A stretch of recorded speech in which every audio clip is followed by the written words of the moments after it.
Assalamualaikum warahmatullahi wabarakatuh. Bertemu lagi dengan saya, Juhana Ramawati, calon guru penggerak Angkatan 5 DKI Jakarta. Hari ini kita akan merefleksi dan menyimpulkan pemikiran Ki Hajar Dewantara. Tetap semangat ya teman-teman. Sebelum kita merefleksi dan menyimpulkan, kita harus sepakat dulu kalau siswa kita itu harus mendapatkan kebahagiaan setinggi-tingginya untuk mempersiapkan diri mereka di kehidupan masa depan. Kita awali dengan semboyan Ki Hajar Dewantara.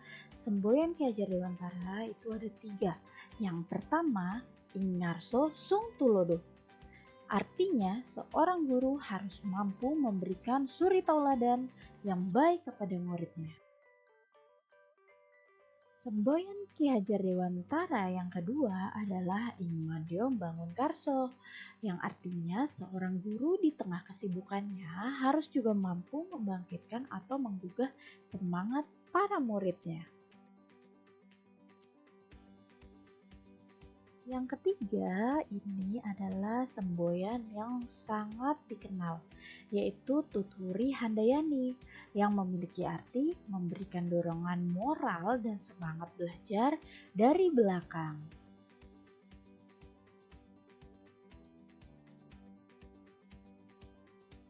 Pendidikan dan pengajaran menurut KHD.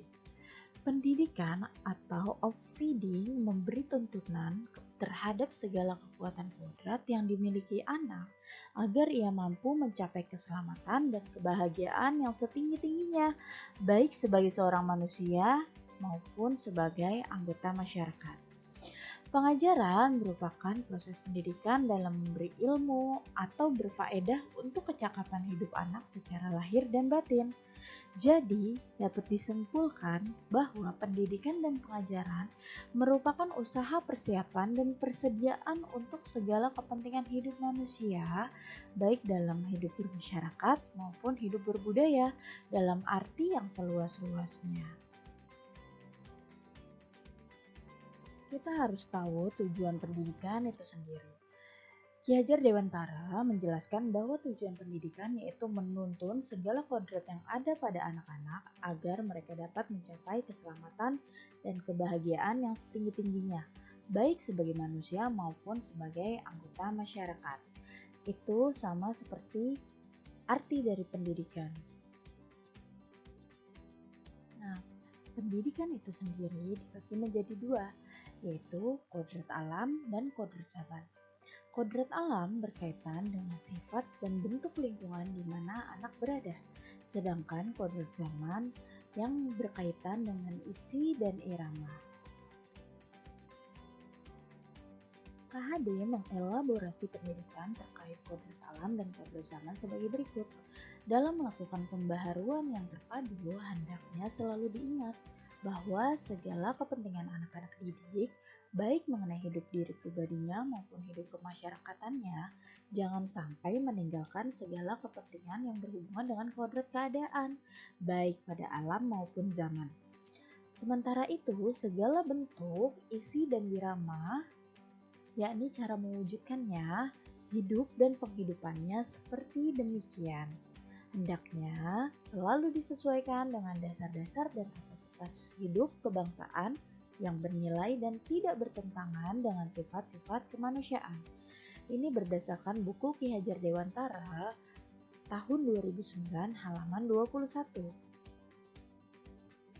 Jadi, dapat disimpulkan pendidikan sebagai tempat persemaian benih-benih kebudayaan. Untuk mencapai kebudayaan yang kita inginkan, pendidikan adalah pondasinya. Jadi, di sini pekerjaan untuk membentuk peradaban bukan hanya untuk mendapat nilai bagus. Filsafat seperti tata surya tidak pernah statis, terus bergerak sesuai dengan kodrat alam dan zamannya. Jika terisolasi, tidak bisa bekerja, sama seperti pendidikan, jika tidak bergerak akan hancur. Kebudayaan tidak sama, saling menguatkan identitas kebudayaan.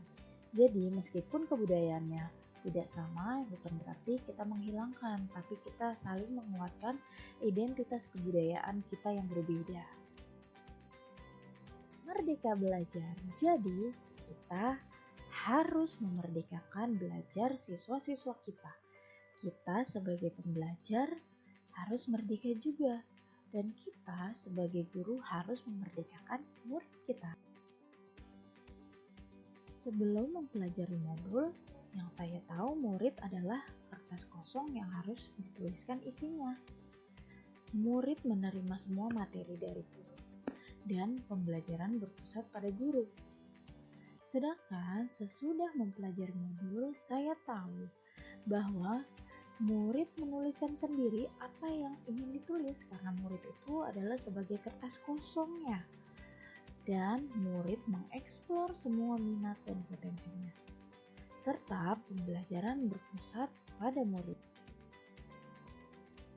Sesuai kodratnya, guru dalam pendidikan hanya sebagai tutor, sebagai penuntun.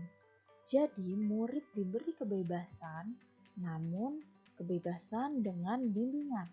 Jadi ketika murid salah, guru dapat mengarahkannya supaya tidak terjadi kesalahan. Sebagai guru penggerak, saya ingin mewujudkan pembelajaran yang memanusiakan manusia agar mendapatkan lulusan terbaik sesuai profil pelajar Pancasila, sehingga murid-murid dapat mempersiapkan dirinya untuk kehidupannya di masa depan.